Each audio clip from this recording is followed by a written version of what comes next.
Good day, everyone. I'm Nestor Licata with the Pacific Daily News. Here are our top stories from the PDN newsroom. The law that authorized Guam to pursue political self-determination through a non-binding vote or plebiscite of native inhabitants is legally flawed and wasted decades pursuing. That's according to a legal opinion released Monday by Attorney General Douglas Moylan. But a push for Guam's political self-determination can be accomplished through different legal approaches, he says. This is in response to Governor Lou Leon Guerrero's February 19 letter asking whether the AG's office can draft a definition of native inhabitants of Guam that will fulfill the mandate of the local law, but also not violate the Constitution. But Moylan also cautioned against Guam severing ties with the United States over what he called prideful independence and said that, quote, "We are unable to economically stand alone in this world." A federal appeals court in 2019 ruled that Guam's 1997 law calling for the political status vote was illegally race-based and that the plebiscite could not be conducted.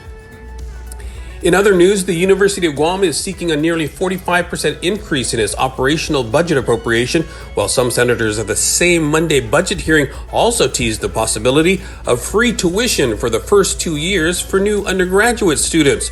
UOG officials proposed $13.8 million more for the school's operational budget. They're asking for a total of $44.9 million for fiscal year 2025. That's up from $31.1 million appropriated in FY24.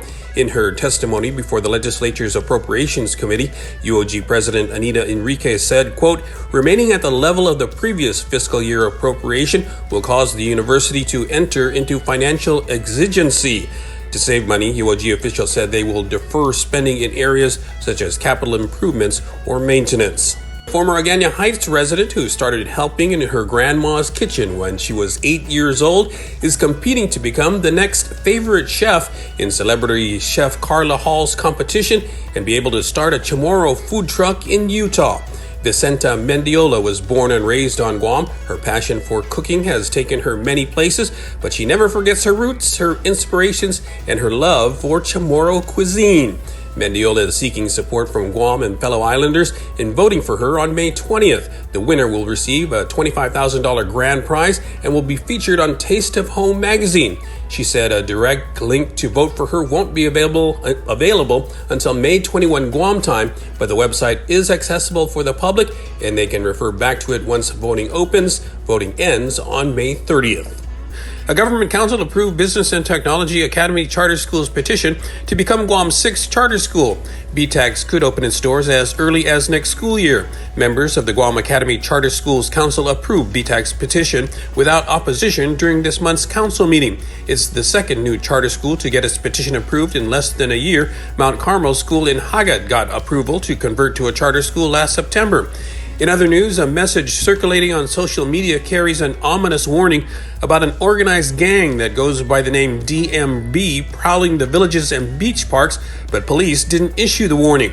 GPD spokesperson Officer Berlin Savella says it's important to note that the circulated message is not from the Guam Police Department, and we have not received any reports regarding a gang operating under the name or identity of DMB. The social media message is related to the Friday morning arrest of Mesemwam Repwak, who was wanted in connection with several violent crimes, including the shooting of a 14-year-old girl, according to police. Police said they are, quote, diligently examining all gathered intelligence pertaining to the potential formation associated with the recent apprehensions of Rewak and his associates. Savella said the department is urging residents to remain vigilant at all times and report suspicious activity to police, not just when social media messages are circulated.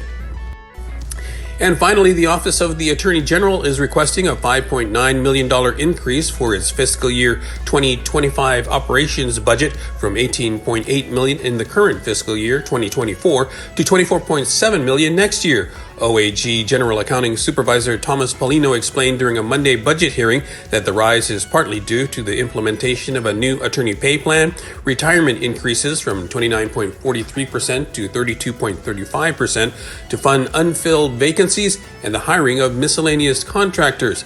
The budget request also included an annual salary increase for Attorney General Douglas Moylan's position. For more of these stories, go to GUAMPDN.com and follow us on social media.